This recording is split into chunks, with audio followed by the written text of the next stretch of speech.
Hi ಎಲ್ಲರಿಗೂ ನಮಸ್ಕಾರ. ಸ್ಪೆಷಲಾಗಿ ಕನ್ನಡಿಗರಿಗೆ ನಮಸ್ಕಾರ. ಎಲ್ಲ ಥರ ಸಾಂಬಾರನ್ನು ಮಾಡ್ತೀವಿ, ಬಟ್ ಮೂಲಂಗಿ ಸಾಂಬಾರು ಅಂತಂದರೆ ಒಂಥರ ಡಿಫ್ರೆಂಟ್ನೇ, ಅದು ಸಖತ್ ಟೇಸ್ಟಿಯಾಗಿ ಬರುತ್ತೆ, ಹಾಗೆ ಡಿಫ್ರೆಂಟಾಗಿ ಬರುತ್ತೆ.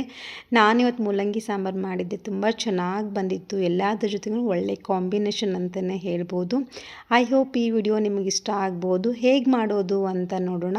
ನಾನು ಮೊದಲು ಒಂದು ಕುಕ್ಕರ್ ತೊಗೊಂಡು ಅದಕ್ಕೆ ಒಂದು ದೊಡ್ಡ ಗಾತ್ರದ ಮೂಲಂಗಿನ ಈ ಥರ ಕಟ್ ಮಾಡಿ ಹಾಕ್ಕೊಂಡಿದ್ದೀನಿ. ಅರ್ಧ ಟೊಮ್ಯಾಟೊನ ಉದ್ದುದಕ್ಕೆ ಕಟ್ ಮಾಡಿ ಹಾಕ್ಕೊಂಡಿದ್ದೀನಿ. ಅರ್ಧ ಈರುಳ್ಳಿನ ಕಟ್ ಮಾಡಿ ಹಾಕ್ಕೊಂಡಿದ್ದೀನಿ. ಹಾಗೆ ಒಂದು 1/4 ಕಪ್ ಆಗುವಷ್ಟು ನಾನು ತೊಗರಿ ಬೇಳೆನ ನೆನೆಸಿಟ್ಟಿದ್ದೆ, ಅದನ್ನು ನೀಟಾಗಿ ತೊಳೆದ್ಬಿಟ್ಟು ಅದರಲ್ಲಿ ಹಾಕ್ತಾಯಿದ್ದೀನಿ. ಹಾಗೆ ಸ್ವಲ್ಪ 1 ಸ್ಪೂನ್ ಆಗುವಷ್ಟು ಜೀರಿಗೆ ಹಾಕ್ತಾಯಿದ್ದೀನಿ. ಒಂದು 6-7 ಹೆಸರು ನಾನು ಕರಿಬೇವಿನ ಸೊಪ್ಪು ಹಾಕ್ತಾಯಿದ್ದೀನಿ. ಹಾಗೆ ಒಂದು 3 ಗ್ಲಾಸ್ ನೀರು ಹಾಕ್ಕೊಂಡು ಒಂದು ಸ್ವಲ್ಪ ಆಯಿಲ್ ಹಾಕ್ಕೊಂಡು ಅದನ್ನು ಚೆನ್ನಾಗಿ ಮಿಕ್ಸ್ ಮಾಡಿಕೊಂಡು ಲಿಡ್ ಕ್ಲೋಸ್ ಮಾಡಿ ಒಂದು 3 to 4 ವಿಸಿಲನ್ನು ನಾವು ಹಾಕ್ಕೋಬೇಕಾಗತ್ತೆ. ಅದಾದಮೇಲೆ ಒಂದು ಮಸಾಲ ರೆಡಿ ಮಾಡ್ಕೋಬೇಕು.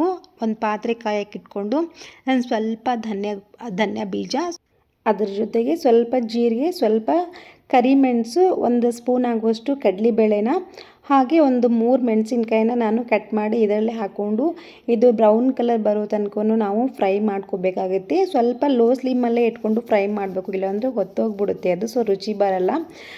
ಈ ಕನ್ಸಿಸ್ಟೆನ್ಸಿ ಬರಬೇಕು ಅದು. ಅದಾದಮೇಲೆ ಅದನ್ನು ತಣ್ಣಗಾಗಕ್ಕೆ ಬಿಟ್ಬಿಟ್ಟು ತಣ್ಣಗಾದಮೇಲೆ ಒಂದು ಮಿಕ್ಸಿ ಜಾರಿಗೆ ಹಾಕ್ಕೊಂಡು ಅದನ್ನು ರುಬ್ಕೋಬೇಕಾಗುತ್ತೆ. ನೋಡಿ, ಈ ಥರ ಮಸಾಲ ರೆಡಿ ಮಾಡ್ಕೋಬೇಕು. ಈ ಕಡೆ ಮೂಲಂಗಿ ಕೂಡ ಬೆಂದಾಗಿತ್ತು ನೋಡಿ, ಸಾಫ್ಟಾಗಿ ಬಂದಿದೆ. ಒಂದು ಪಾತ್ರೆ ಕಾಯಕ್ಕೆ ಇಟ್ಕೊಂಡು ನಾವು 1 ಸ್ಪೂನ್ ಆಗುವಷ್ಟು ತುಪ್ಪ, ಹಾಗೆ ಒಂದು 2 ಸ್ಪೂನ್ ಆಗುವಷ್ಟು ನಾನು ಆಯಿಲ್ ಹಾಕ್ಕೊಂಡಿದ್ದೀನಿ. ಅದ್ರ ಜೊತೆಗೆ ಒಂದು 5-6 ಎಸಳು ಬೆಳ್ಳುಳ್ಳಿ ಮತ್ತು ಒಂದು 4-5 ಎಸಳು ಕರಿಬೇವಿನ ಸೊಪ್ಪು ಹಾಕಿಬಿಟ್ಟು ಅದನ್ನು ಫ್ರೈ ಮಾಡ್ತಾ ಇದ್ದೀನಿ. ಮತ್ತು ಸಾಸಿವೆ ಜೀರಿಗೆನ ಒಂದು 2 ಸ್ಪೂನ್ ಆಗೋಷ್ಟು ಸಾಸಿವೆ ಜೀರಿಗೆ ಹಾಕ್ಕೋಬೇಕು. ಎಲ್ಲನೂ ಮಿಕ್ಸ್ ಮಾಡಿಕೊಂಡು ಅದ್ರ ಜೊತೆಗೆ ಒಂದು ಅರ್ಧ ಆನಿಯನ್ನ ನಾನು ಕಟ್ ಮಾಡಿ ಹಾಕ್ಕೊಂಡಿದ್ದೀನಿ. ಒಂದು ಅರ್ಧ ಆನಿಯನ್ ಜೊತೆಗೆ ಅರ್ಧ ಏನು ಮೂಲಂಗಿಜಿಗೆ ಹಾಕಿದ್ನಿ ಅಲ್ವಾ, ಸೊ ಅರ್ಧ ಟೊಮ್ಯಾಟೊ ಉಳಿದಿತ್ತು, ಅದನ್ನೇ ಇದರಲ್ಲಿ ಹಾಕ್ತಾಯಿದ್ದೀನಿ. ಎಲ್ಲನೂ ನೀಟಾಗಿ ಮಿಕ್ಸ್ ಮಾಡ್ಕೊಂಡಾದಮೇಲೆ ಸ್ವಲ್ಪ ಒಂದು 2 ಮಿನಿಟ್ಸು ಫ್ರೈ ಮಾಡಬೇಕು.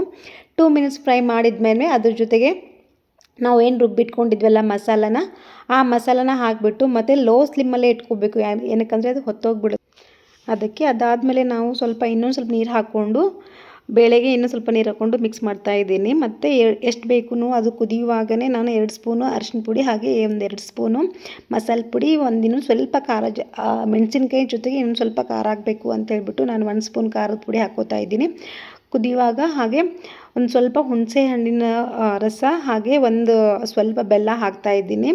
ಬೆಲ್ಲ ಹಾಕ್ಕೊಂಡು ಚೆನ್ನಾಗಿ ಕುದಿಬೇಕು. ಎಷ್ಟು ಕುದಿ ಬರುತ್ತೆ ಅಷ್ಟು ಚೆನ್ನಾಗಿ ಬರುತ್ತೆ ಇದು. ಬೆಲ್ಲ ಏನಕ್ಕೆ ಹಾಕೋದು ಅಂದರೆ ಹುಳಿ ಬರುತ್ತಲ್ವ, ಸೊ ಅದಕ್ಕಾಗಿ ಹಾಕೋದು. ಲಾಸ್ಟಲ್ಲಿ ಸ್ವಲ್ಪ ರುಚಿಗೆ ತಕ್ಕಷ್ಟು ಉಪ್ಪು ಹಾಕ್ತಾಯಿದ್ದೀನಿ. ಕೊತ್ತಂಬರಿ ಸೊಪ್ಪನ್ನು ಲಾಸ್ಟಲ್ಲಿ ಹಾಕ್ಕೋಬೇಕು. ಒಂದು 5 to 6 ಮಿನಿಟ್ಸ್ ಕುದ್ದಾದಮೇಲೆ ನಾನು ಸ್ವಲ್ಪ ಕೊತ್ತಂಬರಿ ಕಟ್ ಮಾಡಿ ಇಟ್ಕೊಂಡಿದ್ದೆ, ಅದನ್ನು ಹಾಕ್ತಾಯಿದ್ದೀನಿ. ಘಮ ಅಂತ ಮಸಾಲೆ ರುಬ್ಕೊಂಡಿದ್ವಿ ಅಲ್ಲ, ಸೊ ಅದರದ್ದು ಫ್ಲೇವರ್ ಮಾತ್ರ ತುಂಬ ಚೆನ್ನಾಗಿ ಬರ್ತಾಯಿತ್ತು. ಘಮ ಅಂತ ಸ್ಮೆಲ್ ಬರ್ತಾಯಿತ್ತು. ಆಸಮ್ಮಾಗಿ ಬಂದಿತ್ತು ಸಾರು. ನೀವು ಟ್ರೈ ಮಾಡಿ ಹೇಗಿತ್ತು ಅಂತ ಹೇಳಿ. ಹಾಗೆ ಇದನ್ನು ನಾವು ಥಿಕ್ನೆಸ್ ಮಾಡ್ಕೊಂಡ್ವಿ ಅಂತಂದರೆ ರೊಟ್ಟಿ ಪಲ್ಯ ಏನೂ ಬೇಡವೇ ಬೇಡ. ರೊಟ್ಟಿ ಜೊತೆಗೆ ನಾವು ಪಲ್ಯ ಟೈಪ್ ತಿನ್ಬೋದು, ಹಾಗೆ ಅನ್ನದ ಜೊತೆಗೆ ಸಾಂಬಾರು ಟೈಪನ್ನು ತಿನ್ಬೋದು. ವಿಡಿಯೋ ಇಷ್ಟ ಆದರೆ ಸಬ್ಸ್ಕ್ರೈಬ್ ಮಾಡಿ, ಹಾಗೆ ಲೈಕ್ ಮಾಡಿ. Thank you.